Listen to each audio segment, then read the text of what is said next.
How you doing? Hello. How you doing? Good. How are you? I'm good. Good. We I'm glad you set up this second day. Because yesterday I don't know what happened. I Yeah. think I was too excited. I couldn't sleep the night before about like certain things, including our call. Well, good. Thank you. I took that as I looked at that the other day and I took that as a compliment. So I also am excited. So I'm just ready to jump into it. And again, we don't have any agenda, but what we'll be talking about is, just manifestation, law of attraction and, you know, individual experiences and so forth. So uh, once you're ready, we'll just go on and get started. I'm ready if you are. What most people don't realize, this conversation is probably like 5 years in the making. We had Yeah. started communicating about 5 years ago, and lives happen, and we went on our separate ways and so forth, and then we recently caught up. So, and of course, that happened by us having that interview with Mr. Lindell, and so I reached back out to you and said, "We'd love to talk to you." So here we are. Now, I've watched, a few of your videos and so forth, and what I discovered that there were some commonalities. We're kind of no nonsense about the law of attraction, manifestation, Neville Goddard. We don't do the games and so forth and make the false promises and so forth.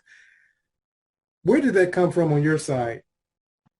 I think that's from how I started, which was that I didn't start off teaching this stuff. I started off experiencing it in a very full way. It kind of like I manifested something that was so undeniable that I had done that.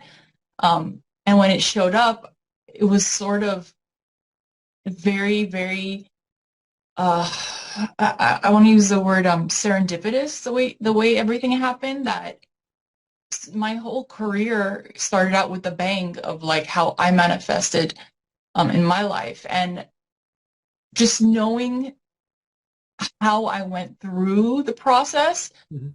firsthand, that's just how I explain it to other people. I don't like sugarcoat it. Yeah. I don't make it like a Candyland thing or like make any promises, because we can't promise people anything that they're going to manifest. We Correct. tell them how to practice states, Mhm. and what they're manifesting is going to be a reflection of that. So Correct. there's no need for us to make any promises. We just tell them, like Neville said, I want no church, no ism, just to tell you who you are, Yeah. and then to see the connection between what you're feeling and what you're experiencing. So yeah, I think that like kind of, also I'm from New York, so I'm very straight shooter. Like I don't Yeah. I just say it like it is. I don't like filter things I say. So yeah, when I'm teaching, I'm very, very aware of not making things seem like, you know, hey, everything's perfect. And if you do this, then you're going to get this and your life's going to be shiny. We are always going to be in the process of manifesting the next and the next. And life is not meant to be this like, living in the clouds and acting like we're unaffected by things that Correct. we don't like contrast. It's about just using all the tools and knowing how they go together and making your own masterpiece, Yeah. sort of. And masterpieces have all sorts of variety of colors in them usually, right? Yeah. It's not Absolutely. not pink. Yeah. And even speaking on a masterpiece, the person, the Leonardo or the person that's creating the masterpiece, they see the flaws. We see the flaws in our own life. Now, somebody looking on the outside, looking at Armine, they would say, oh, she's got everything together. Everything's perfect. Looking at DeCarlo and what DeCarlo presents, he's got everything. And it's just not so. And Mr. Lindo and I talk about this often, that, you know, we're ongoing in our evolution, in our manifestation, in what it is that we're discovering. So, Yeah. breakthrough that you discovered, did you know about Neville at that time, or was Neville after the breakthrough? Neville was after, Okay. actually, after my first like in my face manifestation, where I realized that, okay, this stuff actually works. And the reason it worked is because I wasn't trying to work it. I was just trying to feel better. Mm-hmm. And through the feeling better, exactly what I wanted manifested. And Neville came after that because he is quoted in The Secret, even the American, like the non-Australian version. Neville's quotes are written in the background of the movie The Secret. So I had seen his name, I guess, and I had seen like some of his words, but I really had not looked into who he is, because when I researched some of the teachers who were on The Secret, he was not one of them, because he wasn't like a live person who was there. He was quoted, in not even in spoken word, but his words were flashed on the screen. But I didn't specifically look into his stuff. Both Abraham and Neville came after that first manifestation. Okay. Okay. So, and this is what I know, because we've had conversations, that you come from a Catholic background, I come from a Christian background. What Neville did for me, and you could probably clarify for yourself, it cleared up some things. It helped me to take what I knew, because I had been studying, religion for years, and so when I heard Neville, first time I heard Neville, for me, I was kind of terrified, because he took me out of my religious comfort zone. How about you? Mm-hmm. Yeah. And well, I was baptized Armenian Apostolic, so it's Christian. It's not very different from Catholicism, but so I had the Armenian church background, but we didn't really go to church.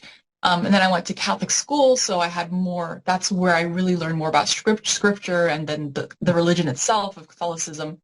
But I'm sorry, what was the what was the question? Well, I want when you linked Neville to your oh belief system, to your Catholicism, your religion, did yeah, you find that that was a stretch from yeah. what you I grew up actually, knowing?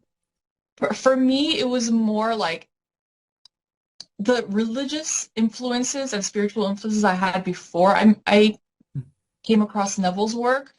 Um, I felt like I wasn't like a devout religious, like my family was not very religious, so I wasn't very deep into um like the dogma, like that sort of that aspect of it.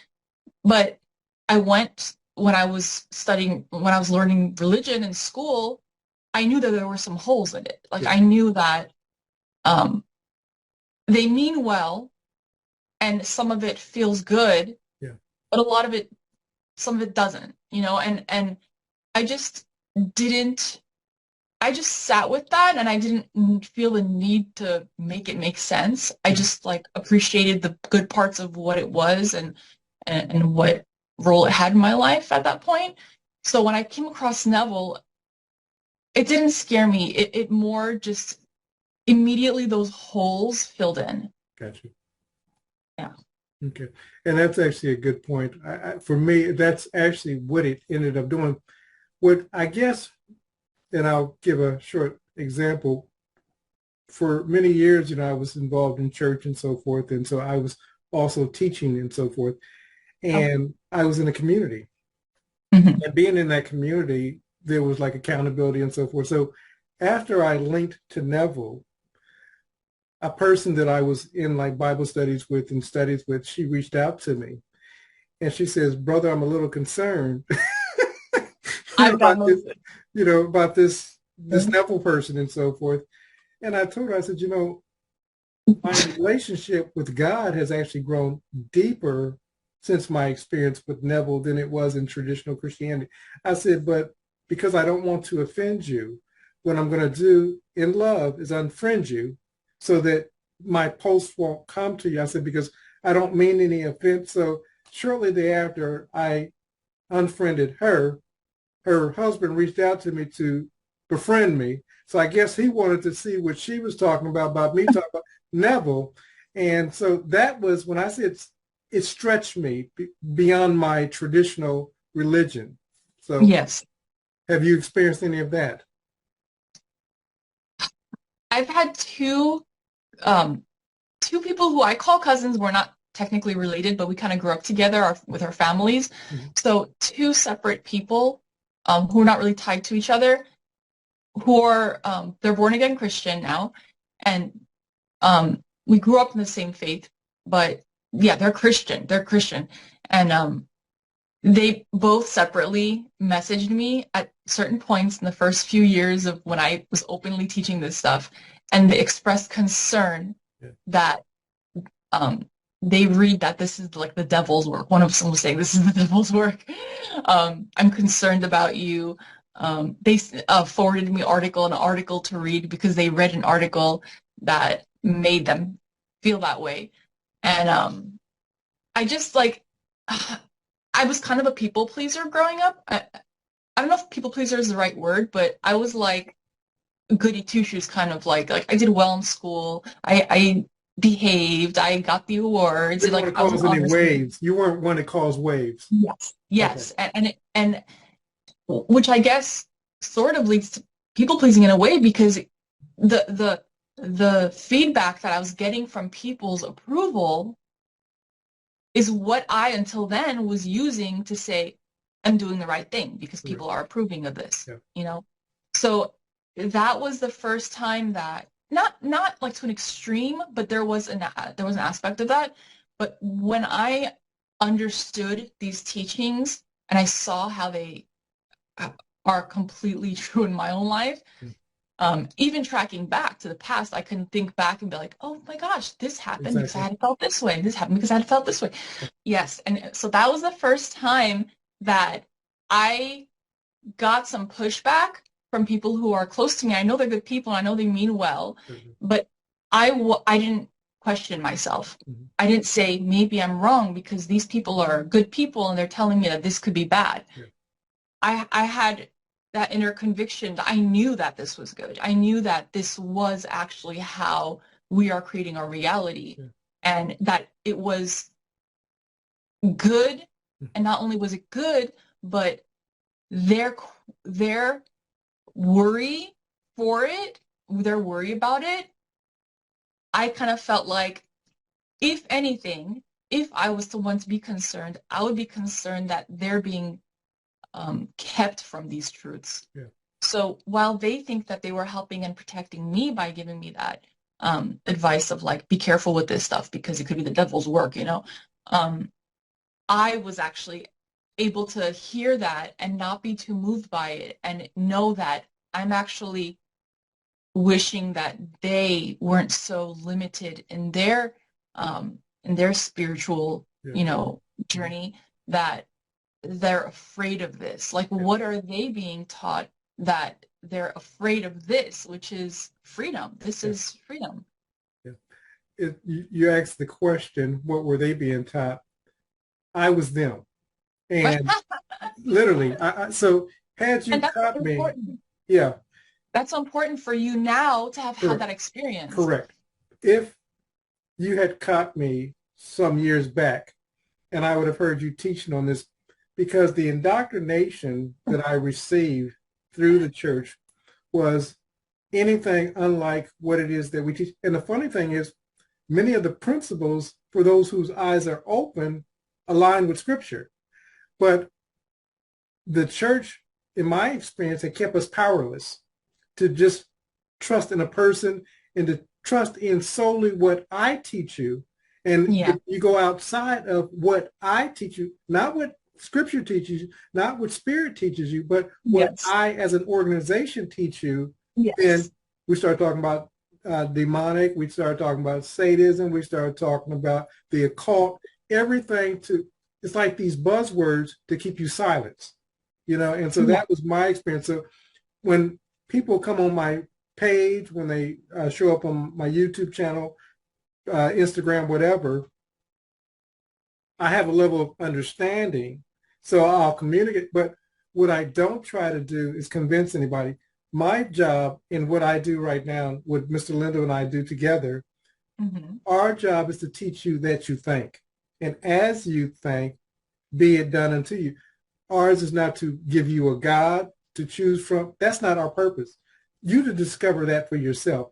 But thinking creates reality. And that's biblical. That's spiritual teaching of multiple disciplines that will tell you that.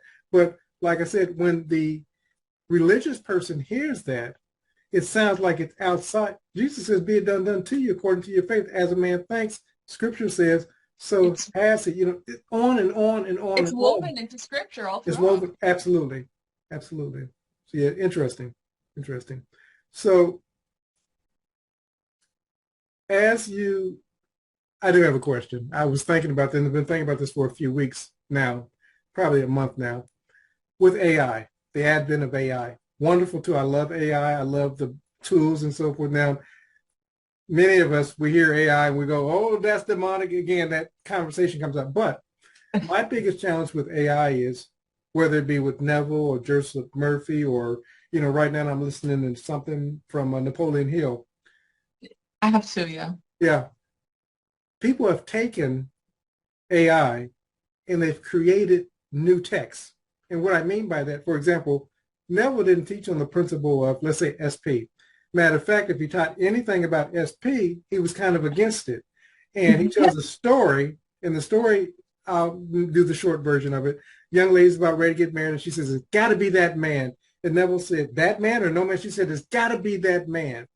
And he says, but what if that man gets incarcerated? What if he does something bad? She said, no, it's got to be that man. So this is kind of that SP dynamic.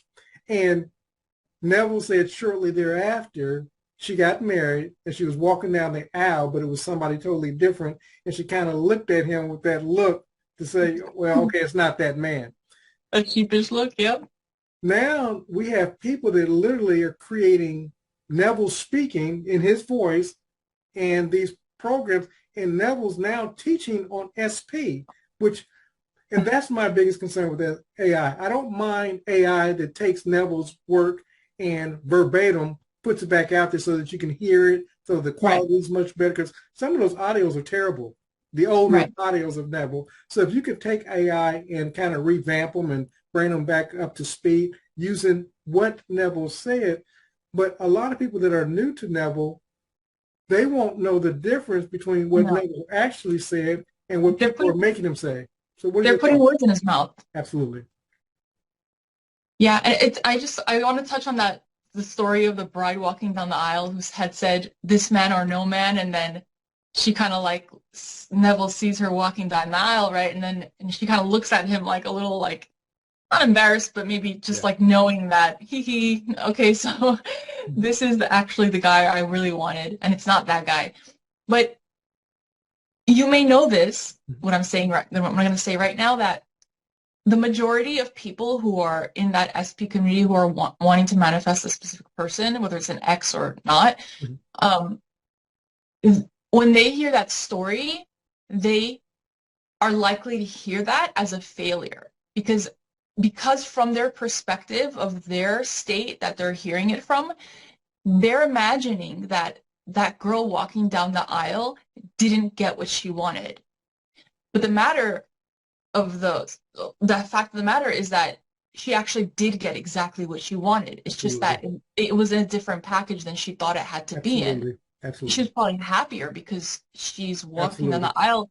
Yeah. So, but it doesn't matter, because you can't, someone who is so stuck to that idea of like this man or no man, or this woman or no woman, they're not going to see it that way. Correct. You can word it any way you want. Correct. They will think that anything that's not this person, even if they're in jail, even if they become like impossible to live with for some reason, even if they're abuse, whatever, it doesn't matter. They're like, no, it has to be this person or nobody. And if it's anybody else, even if it's an amazing person, then it's a failure. Absolutely. Yeah.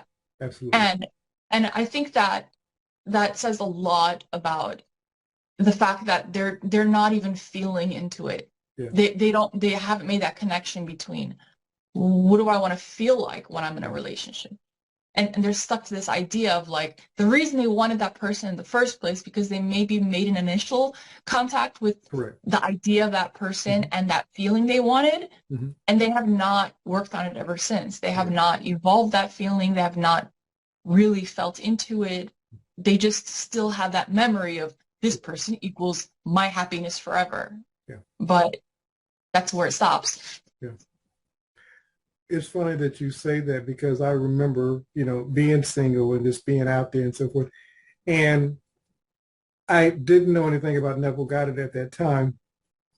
And my philosophy was, it's easy when you haven't been in a relationship, when you haven't been married and so forth. And I was a Christian and my theology was, even the wrong person becomes the right person. Mm. That's wrong. But that's what I used to teach because I hadn't been in a relationship such as marriage. And Mm. what you realize is when you get into relationships, now the wrong person sometimes can be the wrong person, and what I made a decision for myself for was I want the person that's best for me. I couldn't always see that, initially when I was searching. So Yeah. I made a request and I said, if a person wasn't for me, close that door. So if I was pursuing somebody and Yeah. the door seemingly closed, I could have a level of peace with that. It's okay. That's not my, I don't chase people. I don't chase friendships. I don't chase, because I believe that those people that are supposed to be in my life will be in my life, to Yes. whatever extent. And I also believe that there's seasons. So some people, I was talking to somebody the other day and I said, our season can be a single conversation. And once that conversation is done, that season's over. And I said, if that's Mhm. the case, I'm okay. Other seasons will last a lifetime. It just Mhm. depends on it. And some will be longer, some will be shorter. But I realize that everybody has a season in our lives. And that gives me peace. I don't feel like I have to manipulate or, force somebody to be in my life because uh, those people that are supposed to be will be. And those who aren't, that door will be closed. That that's because you choose to trust in the process and the way in Correct. that what is for you is for you, and Absolutely. you can't you can't miss what's for you because you know that you've already made that agreement with Correct. you and your inner being, your God self, Mhm. that if it's for me, it's gonna be Yeah, like that's it. absolutely. And yeah, so you don't, and that's I think with the SP community, I think that's the largely the kind of thing that is not exactly very healthy, of just this insistence of it's this anxiety behind it. Correct. It's like, Correct. yeah, it's like I'm an anxious attacher. Like I've been learning a lot about anxious and avoidant attachment styles in the relationships, and I'm an anxious attacher. Like I want to know, like when I met Tigran, like well, I knew him already for 10 years before that, but I didn't know him closely. I liked him, but I never knew he would be interested in me Mhm. romantically. And when I was separated from my husband and we spent some time together, I was like, oh my gosh, like this is like unbelievable. And it was so good for like a, for a couple months, but I became anxious because I felt like this is so good. Yeah. I have to make sure that this lasts forever. It was like anytime I feel like he kind of pulled back a little bit because we got together very quickly. If he pulled back a little bit, that's even a normal thing. Like I would get very anxious and be like what's happening? I would like be all over it, and that's repulsive. It's repulsive. I don't know if that's the word, but it repels. It repels. So Yeah. yeah, it repels obviously, and that goes right in line with all the teachings that we know. If you're desperately Mhm. wanting to get something or hold on to something, it's naturally going to be repelled. Correct. Not because they intend to be like, Mhm. It's see ya, no. But vibration. We're frequencies. yeah, We're frequency beings. So absolutely. Go yeah. ahead. And Yeah. Bashar talks about this too. He calls it insistence. If you're insisting that something happen and happen now, you're basically guaranteeing that you're pushing it away. Correct. But if you just loosen up on that insistence, you can have exactly what you Correct. want. Just don't be so on top of it. So I had to learn to like Yeah. kind of, okay, if I love this person, if I want to be with this person, why am I so anxious? Like I have to like let loose. And that's again, that's a work in progress too. Yeah. Like we all have our moments, and Absolutely. yeah, and Yeah. and but that was very important, like to notice that like in all the manifestation Mm. world, in the community of manifesting, like you can tell that the people who are not getting the person or the thing that they want to experience, they're likely anxious about it on some Correct. level. And the anxiety, as Mr. Lindell and I will often say, but it kind of goes into a scriptural verse, is saying I don't have. It's like to him, her who has, because they are holding the frequency, more should be given. But to him, her who has not, even that which they have, because you're not, if you have it, you're not fighting to get it. And when I talk to people about getting into states, it's like they feel like they got to force the state. I'm like, but right now you're in a state right now. I said, you don't force the state of where you're at the moment. You just simply allow it and accept it.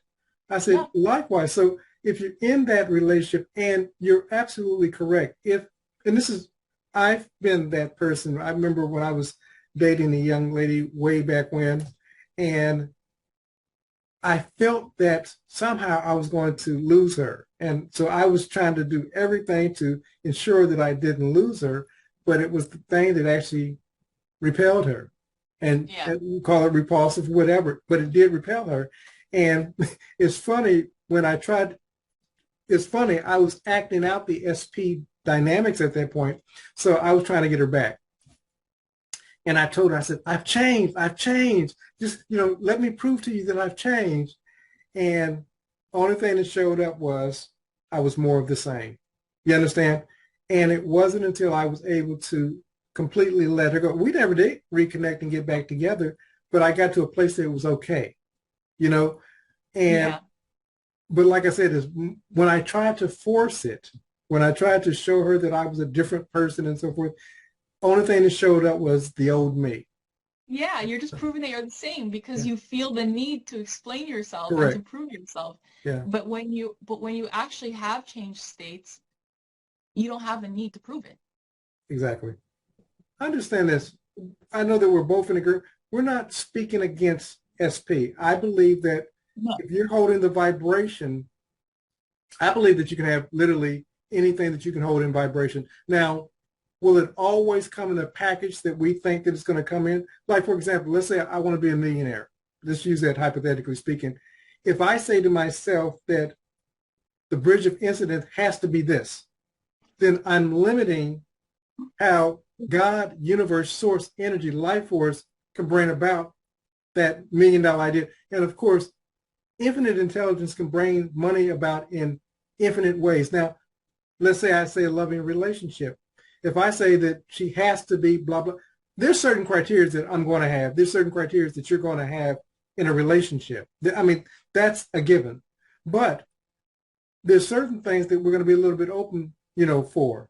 And whatever that is, to the extent of my criterias, then that's going to determine how broad or how narrow that manifestation is going to be. For example, when I was in California, I had this desire to move out to Georgia. Now, I didn't know how it was going to take place. I just set the intention. I'm in Georgia. I'm moving to Georgia. And then events started lining up, and I know that you'll be able to attest to this, and you'll be able to give your own scenario of this, but I didn't know how it was going to happen. Didn't have the money, didn't have the resources. I was working a job, barely, being able to, with my roommate, paying our bills and so forth. So I didn't know how Georgia was going to happen. But what happened was a series of events. One was I went to a high school reunion. And a friend that I grew up with said, oh, man, I'm in Georgia. If you need a place to stay, you got a place to stay. Then the money issue came. One day I'm driving home from work. I guess I'm like on the 405 or whatever, but I'm on my way home from work. And you know how traffic can be there. Backed up traffic. I see this tank of a car. I think they call it like an LTD, but it was a big car. I was driving in a Toyota Tercel at the time, so it was basically a box on wheels. I could see this guy coming behind me, and I'm thinking to myself, he's not going to be able to stop. And he plowed into me, forcing me into the car in front of me, forcing that car into the car in front of it. And the car was totaled out, my car, but it was still running. And so when the claim adjuster came, I said, well, I want to keep the car. He said, well, we'll pay you the difference. The difference was the money that I used to drive that car on 3 wheels to Atlanta, with the young lady that I was seeing at the time. Wow, there you go. Now, the funny thing was there was no harm done to me. And you have to be mindful, when you're looking at manifestation, that no harm to you or no harm to anyone else, because Yeah. you have to set that intention. But that was how I made the transition. But again, I didn't know the bridge of incident, but I was able to see it when it manifested. I'll say, oh, this is how I'm going to do it now. How about you? Have you had an experience where you set the intention and then when it showed up, it didn't come any way that you thought that it would, but it showed up? If I have an idea in my mind of how I want something to show up, I don't have any ease about it. Yeah. I notice that. So I try to stay out of the way. There are some obvious ways that things can happen Yeah. to get us to the place that we want to be, right? So our logical, rational mind will almost lean on those things to help us feel like it's possible. So it might feel like, oh, this is one way that it can happen, so let me just think of this way so that I'll feel like it's possible. Mm-hmm. So while it might be loosening up resistance, it can also be adding resistance depending on the moment, depending on where you're at. It could be adding resistance because it has to be this way basically, or you're not really open to, like you said, infinite possibilities of how something can happen. Yeah, I kind of like to stay open, and I don't, at least now at this point, like I'm kind of aware that when I start thinking of like, oh, like I want this to happen, and if it's like this is typically accomplished this through this route, I'll back off from it, and I won't tie it to that necessarily. I'll be like, oh, it could happen this way, but it could happen Absolutely. Absolutely. unnumbered ways that we can't even think of.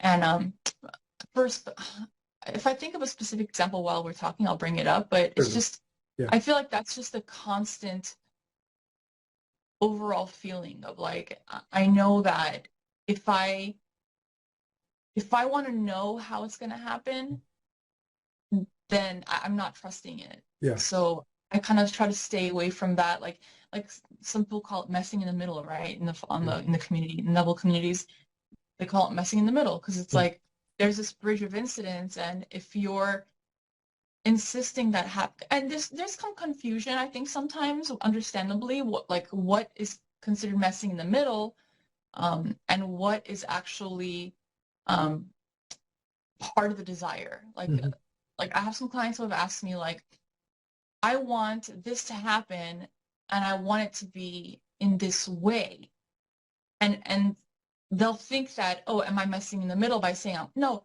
well, but what they mean in that example, let's say, is I want it to be in this way, as in I want it to include this in the end result. It's not so much the way you want it to unfold. Yeah. Like, let's say, like one way is like, okay, I want to be in a relationship with this specific person, let's say, okay? But I want them to not see anybody else until then, because I can't stand the idea of them being with anybody else until I'm with them. Okay? Yeah.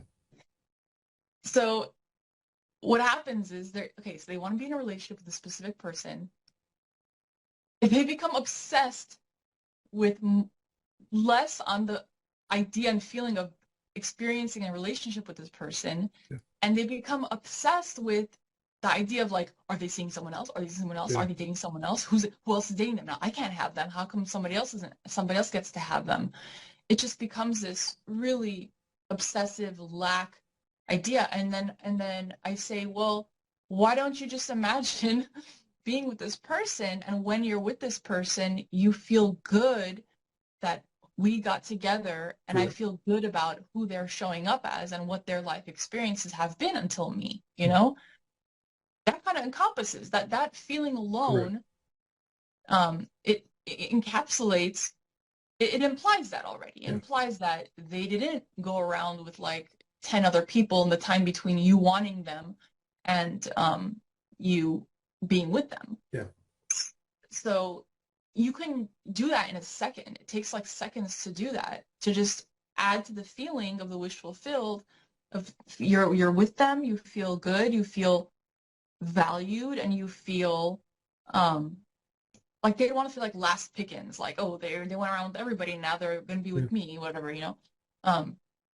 yeah, you can just encapsulate that in seconds, and you can imply that, and you can add that as part of your manifestation, as part of your end result, rather than trying to mess with the whole process, saying, I got to make sure they don't see someone else. I got to make sure they don't date around too much, It's very obsessive at that point, and you're never going to manifest the relationship with them at that point.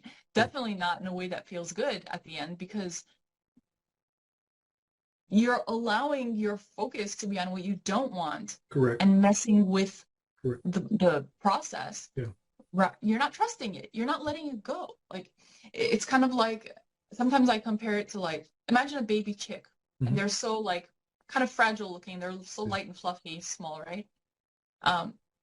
If you want to hold a baby chick, you can't hold it tight. Its eyes will bug out. You know what I mean? You have to hold it gently. Just let it sit with you.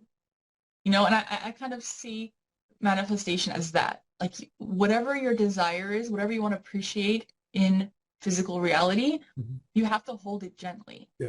Because if you squeeze it, it's never going to want to come to you again. It's not going to come to you. Absolutely. I liked earlier you had talked about your current partner, and you said, when I was married, that people think that, let's say that you get your quote, your SP, your specific person, and it doesn't work out. That's perfectly fine. Let's say you get your ideal job. Let's say you get that multiple $1 million lottery win, whatever that thing is, and it doesn't work out. Yeah. We have to allow that to be okay, and allow that to be a part of, the story, and that it's okay. I think that because we have so many creators out there, and they give the impression that, well, I've done this work and everything just works out perfectly and you don't have a care in the world. And I tell folks, that's just not how life works. I said, now, they may not show up and tell you what's going on in their life, but I promise you they got going ons in their life. I said, because that's the human experience. I just want to say, I think that's very toxic. Yeah. Not only for the people who are kind of feeling like, in order to be a conscious manifester, things have to be perfect for you. It's just an unattainable goal. Life is not supposed to be like that. Correct. But I honestly, like, more so, like, as the creator, like, of that content, I think that's toxic for them, because that's a lot of pressure, especially if you have a big following, which I don't have a huge following, and I don't want a huge following. I just want the people who are ready to hear what this is, and the way I say it, I guess, is how they need to hear it. But yeah, it's toxic, because if you build this huge platform, this huge following, and let's be honest, like, those people are polished. Like, they've literally, I've taken trainings for that kind of stuff, for coaches, for just like online businesses, of like how to be polished, how to be professional, so people take you seriously, and they're falling into that trap of feeling like they have to present themselves a certain way in order for people to believe them, and to take them seriously, and they can't show any imperfection, otherwise they're not going to be they're not be credible anymore. Correct. And I think that I honestly wouldn't, at this point in my life, I would not take the advice of somebody who is posing as perfect. And it's not from a bad place. I think they really believe that they're doing good by doing that, because the other side of that is, oh, I'm not going to complain to people, because complaining, you should be complaining. You should be always positive. There's a balance. Yeah. You don't want to complain to the people, to your students, in that sense. But if you're not experiencing life, if your hands are not in the clay, then you're not alive. Like, you're not living life. Correct. you have to get your hands dirty. So if your hands are never dirty, then like Tigran likes this saying, it says a working man's hands are never dirty. So like if you go to a mechanic shop, you know, and his hands are all greasy, and like they want to shake your hand, shake their hand, because those hands are not dirty because they're working hands. You know, there's nothing dirty about it. Yeah, there's grease on them, but don't be afraid of it because there's nothing wrong with it. You know, and so I think that's why, like when we were speaking with Lindell last time together, I specifically like really liked, that was one of the parts of the conversation I really liked, of just like acknowledging that the aim is not perfection, because there's an imperfection that is perfect. Correct. That's needed for this life. This life's not meant to be perfect in the way that we pressure ourselves to make it. Yeah. I agree. I see so many creators out there, and you say about a large following. I think that when people are ready to grow, there's a immature audience, and I know, and we both know that if we wanted to grow 100,000, 1,000,000 followers, simply tell people what they want to hear. I mean, that's Absolutely. So if you tell them what they want to hear and tell them that they can manifest anything, no matter, I lose people in my Facebook group sometimes simply because I tell them the truth. They're not occupying the state. And there's people that tell them that you can do, be, or have anything you want. Not if you're not occupying the state. Not if you're not being the person that can be healthy. If your thoughts every day, day in, day out, is on illness, on poverty, on bad relationships, nobody loves me, then you can affirm anything you want, you know, at a state akin to sleep just before going to bed. And it's not going to show up in your world because that's not your predominant thought.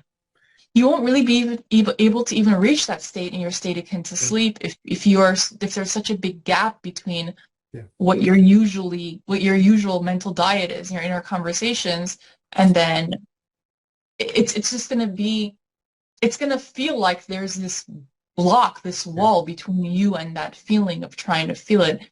But if you can inch towards it, because that's really the goal, right? We can't just jump from state. Certainly, absolutely. Yeah, but you can inch towards it, and then that's the beauty of it, I think.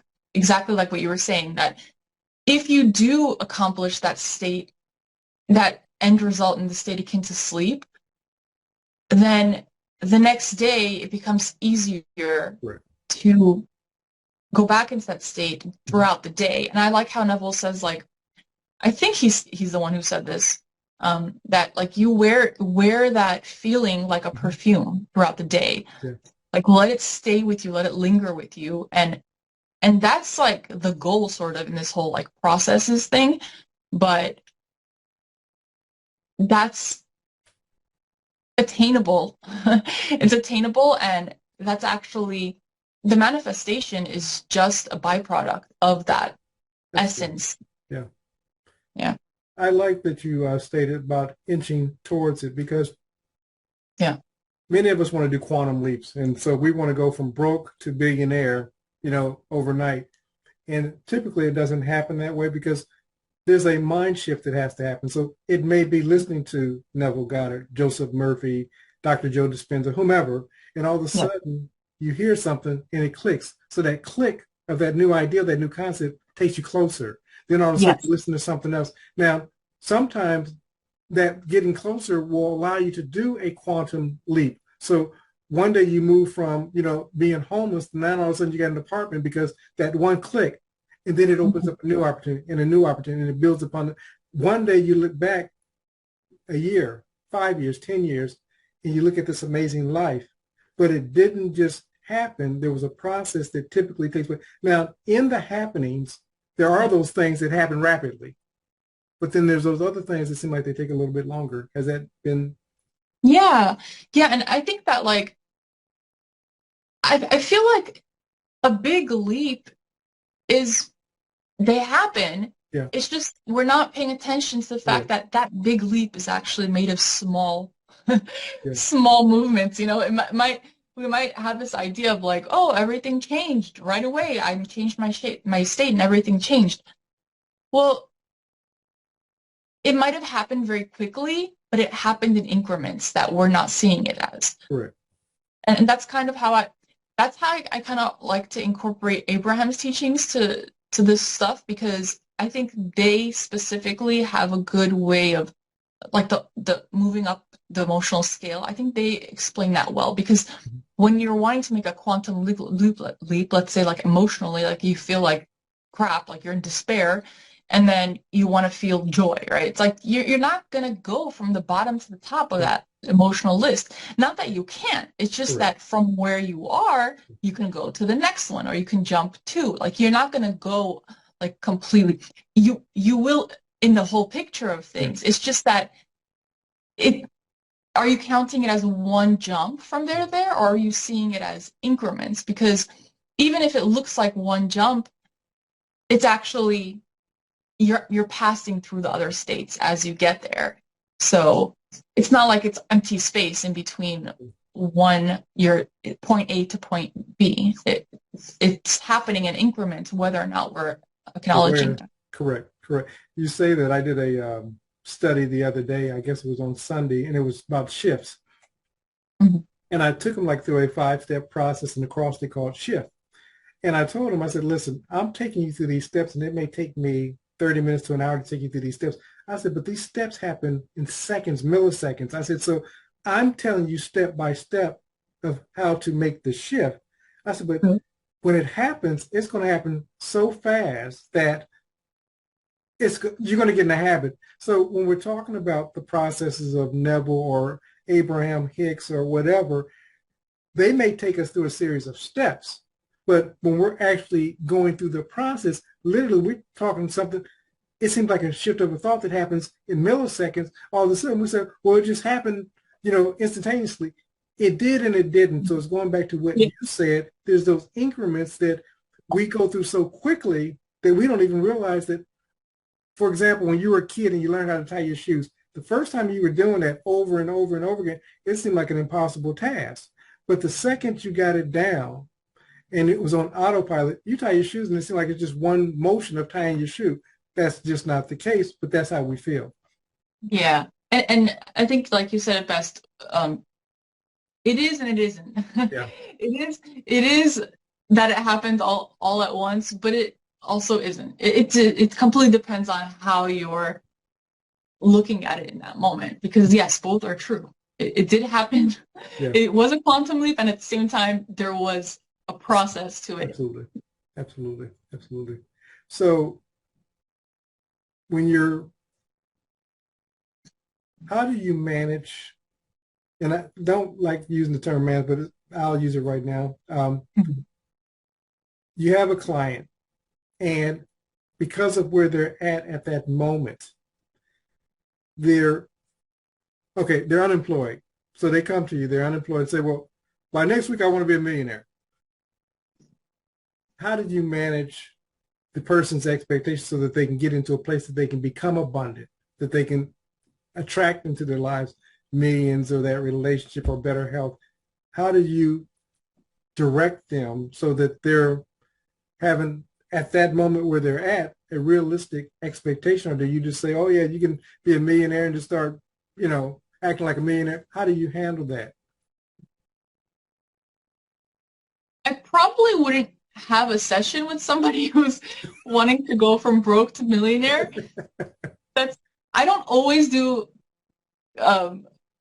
like consulting calls before taking on a client, but yeah, that's one of the things that it's like, okay, let's use the phrase realistic expectations. Now, a realistic expectation for your regular person is going to be different than a realistic expectation for me, because I know that reality is very malleable, and I know that, there is nothing that's impossible, really. Absolutely. So, yeah, but at the same time, it's got to feel real to you, right? Yeah. So that's what I mean by realistic expectations. Like, that's funny, actually, because both the word realistic and expectation are, like, just, they hit the nail on the head for that, because Like, this is something Abraham says too. They say, you get what you expect. And the funny thing is that in society, we've turned the word expectation to this, like, a demand that we don't really believe. Yeah. Like, I expect you to respect me. Not really, you don't, because they're not respecting you. You're not expecting them to respect you. But the true meaning of expectation is an assumption. Yeah. You assume that this is what it is, and this is what it's going to be when you have this encounter with this person. So to have an expectation is what is going to be real. So whatever is realistic is going to be based on what your natural expectation is. So whatever we want to do with that, but that's. Yeah. I like two things that were said. And I also, there's been people that reached out to me and we had a conversation, and I'm like where they're at the moment. They're not, being the realistic expectation. And I say, I can't move forward with you because, see, no matter what I say to that person at that point, they're going to be pushing against it. And so when their manifestation doesn't take place, they're going to look at me as the culprit. And each individual is their own, success system.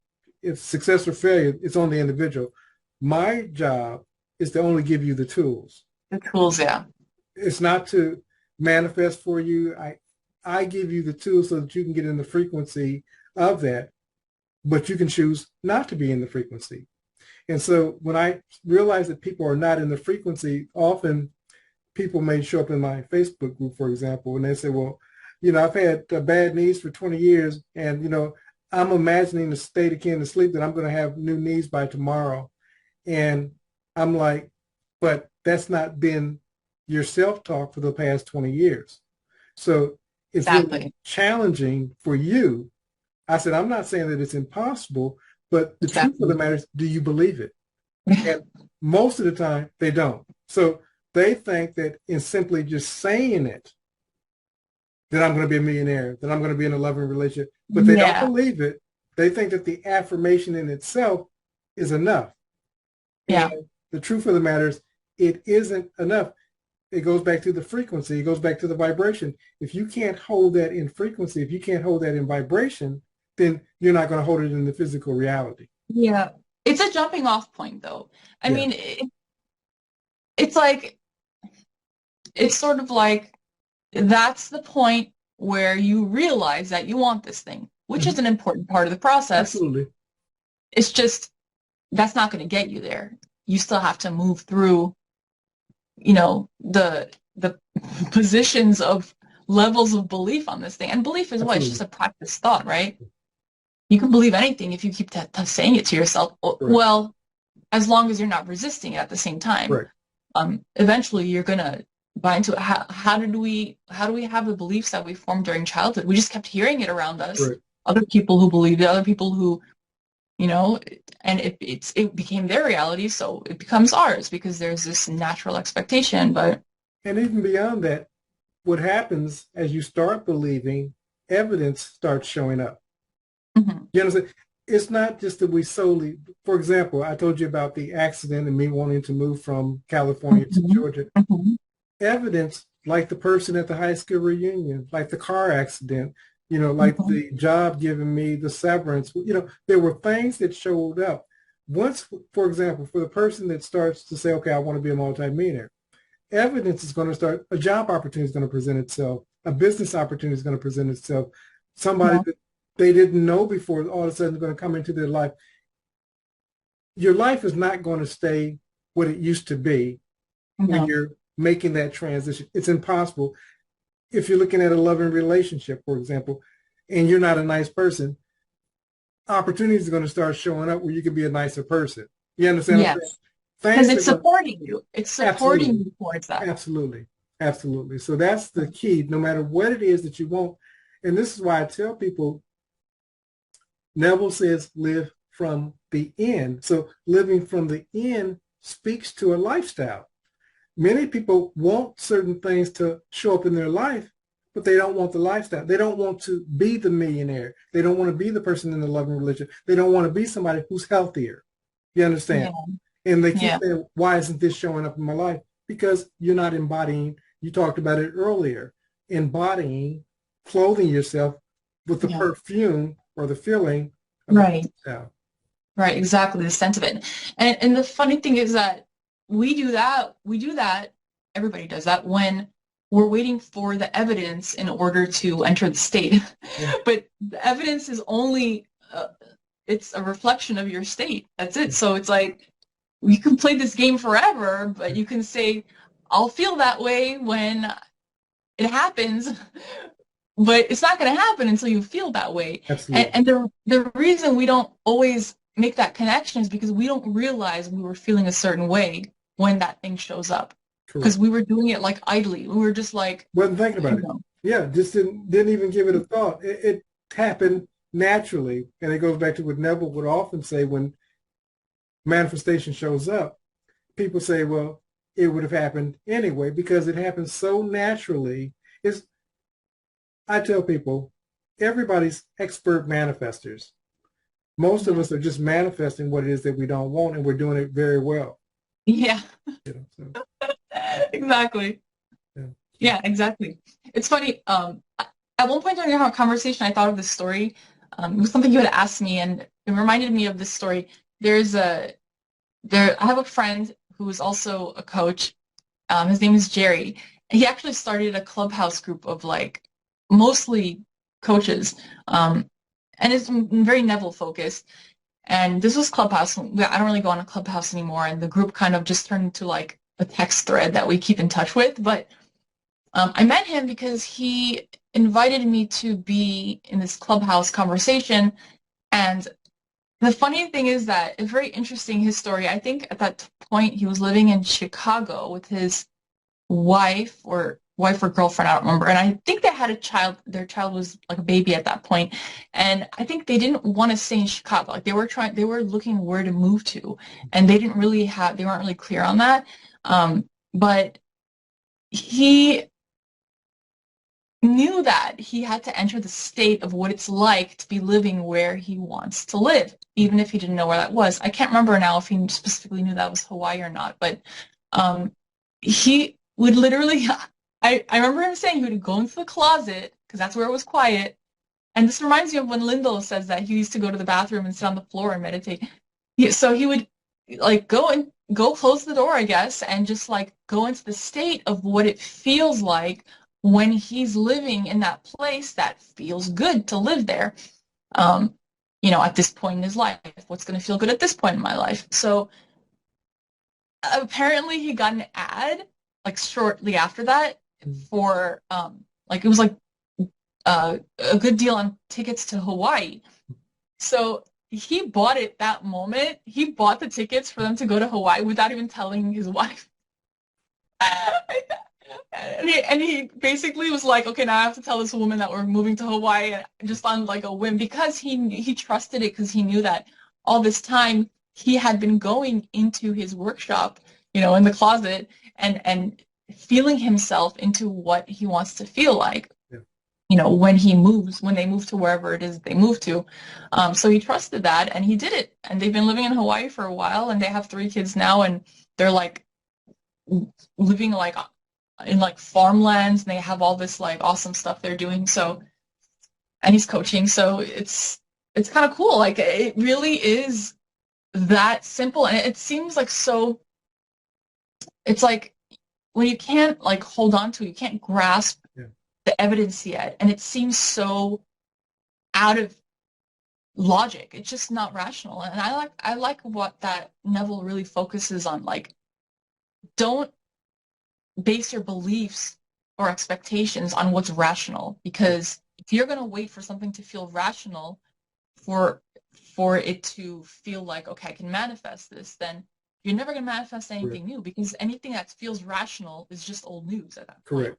Correct. Yeah, so you've got to trust that this new thing that excites you is real, even if by other people's definitions, it's not rational because trust me, their family, when they moved decided to up and move to Hawaii, it did not look rational to anybody. Yeah. Yeah. You know? Absolutely. And I think that that's a good note to close on. Our goal isn't to tell anyone what's rational for them. No. The biggest thing that we want to say that is that you have to get into the state to occupy that thing that you said. If you're not in the state, if you're not in the vibration, and if you're listening to Abraham Hicks, if you're listening to Neville Goddard, whomever, Joseph Murphy, you have to begin to operate the vibe. And I like what you said earlier. You know, initially it's going to be baby steps. You know, it's not going to be often. There's growth in faith. You know, there's stages to faith and so forth. So one person, like Neville student Louise Barley, I mean, massive faith. But she went to the master teacher. He told her some things. She saw that they worked. From that point on, she was on this roller coaster ride, you know. But everybody's not at that level. But to the extent that we're able to get into that state and occupy it, like you said just a moment, it's not always even easy, you know, especially when you got naysayers around you saying, you know, what are you talking about? What do you think that you're going to do? And asking you all these questions of how is this going to manifest? How are you going to pay these bills? How are you going to, you know, where are you going to live? You know, they're just you pushed out. Yeah. They're just you pushed out though, because so they're saying what you're actually thinking inside. Yeah. So yeah. But great note. Anything in closing?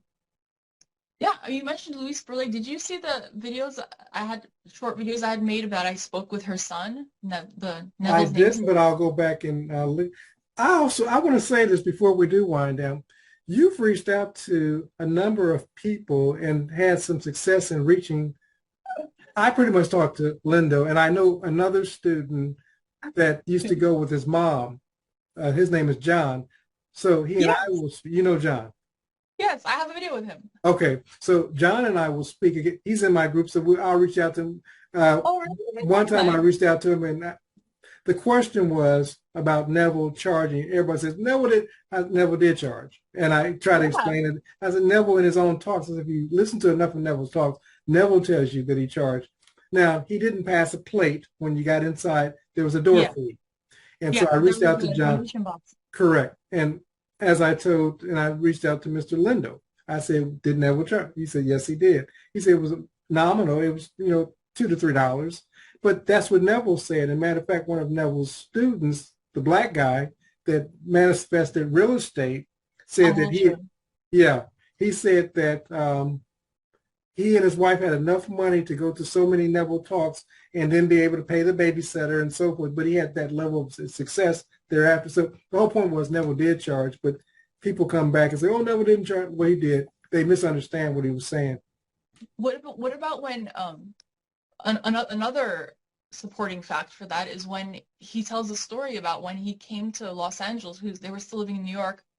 His daughter was young, I believe, and he brought his himself, his wife, and his daughter, and a niece. And a niece. Okay, I didn't know if it was a niece or if it was a. There was a niece that also came. Yeah. The older son, if he ever came, but so he was bringing his family to LA for temporary because, and he set up this like set of talks. Correct. I think that's like what the 4 lessons ended up coming from. It might have come from that series, but the book, the four lessons, 5 lessons.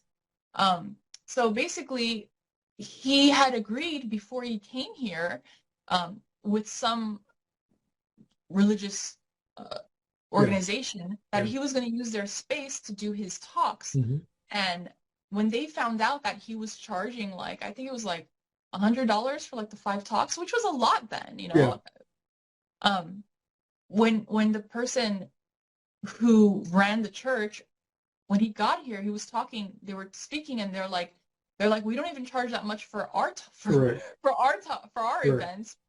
And then Neville's like, well, that's you. And he's like, well, I came with my family. I'm here, like, this is my work, and this is how I'm supporting my family, basically. So, you know, if you have a problem with it, I'll do it with someone else. So Neville had someone find him another space to do it in, because that priest who's running that church didn't feel comfortable renting out the hall to a guy who's making more money doing the lectures than the Absolutely. priest was making. Absolutely. And the other dynamics was Neville did not teach a physical Christ. He taught Christ metaphor, allegory. Yeah. And the guy said, well, I teach a physical Christ, blah, blah, blah. So they had that disagreement. And Neville said, for the first talk, since I'm speaking to your students, I'll honor what you say. Yes. Yes. But from that point on, after that, I'm going to teach the way that I teach. And that's when he had the young lady get him the space. And yes. But absolutely. So, and again, each person has to do. My goal, and I'm sure your goal, isn't to teach it. If you don't want to charge, great. Right. If you don't believe in God, it doesn't matter. Do you, whomever you are, do you, and discover who God is for you. Our goal is not to teach you or to tell you what to believe, but simply that you believe, and according to as you believe, that's what's going to show up in your life. So absolutely.